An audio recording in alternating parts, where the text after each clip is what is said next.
ওয়ালাইকুম সবাইকে আরও একটি নতুন ভিডিওতে সবাইকে স্বাগতম। তো গত ভিডিওতে দেখাইছিলাম যে ফার্মের সকল মুরগিগুলোকে ছোট বড় যত মুরগি আছে সব মুরগিগুলোকে আর কি গাম্বুরার ভ্যাকসিন করাই দিয়েছিলাম। কারণ ফার্মে এই বসন্ত শেষে একটা ভাইরাসজনিত সমস্যা দেখা দিয়েছিল, যার কারণে এর আগেও আমার ভ্যাকসিন করানো ছিল, ভ্যাকসিনের ডোজ মানে কমপ্লিট করানো ছিল। তো আবার রিপিট করাইছি গাম্বুরার ভ্যাকসিনটা। এখন গাম্বুরা ভ্যাকসিন করার আজকে 5-6 দিন হয়ে গেল আর কি। তো আজকে ফার্মে যত শৌখিন মুরগি আছে মানে রানিং মুরগিগুলোকে রানীক্ষেতের ভ্যাকসিনটা করাই দিব, এবং আমাদের যে ছোট মুরগিগুলো আছে সেগুলোকে ভ্যাকসিন করানো আছে রানীক্ষেতের, এবং বড় মুরগিগুলোকে শুধু আজকে করাই দিব। মূলত এই হলো আমার ভ্যাকসিনটা, এই ভ্যাকসিনটা আর কি করাই দিব। এই ভ্যাকসিনটা আমি করাই রানী ভ্যাক্স প্লাস, এটা 300 ডোজের একটা ভ্যাকসিন। তো আমার সব মুরগিগুলোকে আমি যেভাবে গতানুগতিকভাবে করাই পানির সঙ্গে।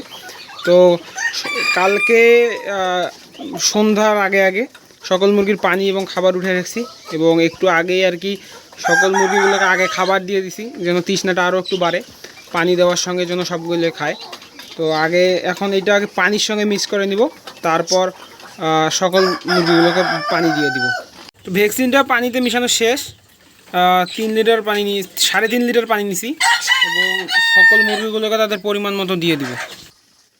সকল মুরগিকে পানি দিয়ে দিছি, যে পানি দেওয়ার সঙ্গে সব মুরগি খাইতেছে একদম সবগুলো। কারণ তাদেরকে পানি কালকে সন্ধ্যার আগে উঠে রাখছিলাম যেন তৃষ্ণা লাগে, পানি দেওয়ার সঙ্গে সকল মুরগি খাইতেছে।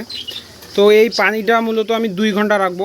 সচরাচর যে ভ্যাকসিনগুলো করাই সব ভ্যাকসিনেই একই 2 ঘন্টা পানিগুলো রাখবো, এবং তারপর পানিগুলো চেঞ্জ করে দিব আবার। এবং পানির সঙ্গে আবার ওই যে লাইসোভেট, এই যে এই লাইসোভিটটা দিব বাকি সময়টা। এবং কালকে আবার দিব AD3, কালকে থেকে 3 দিন দিব আমি AD3, যেন ভ্যাকসিনের ধকলটা কেটে যায়। এবং তারপর আবার নিয়ম অনুযায়ী আবার আমার যে কোর্স করাই ফার্মের সেই কোর্স আবার কন্টিনিউ করব। তো এই ছিল আজকের ভিডিও। তো ইনশাল্লাহ নেক্সট ভিডিওতে নতুন কোনো আপডেট নিয়ে দেখা হবে। তো সে পর্যন্ত সকলে ভালো থাকবেন, সুস্থ থাকবেন। ধন্যবাদ সবাইকে।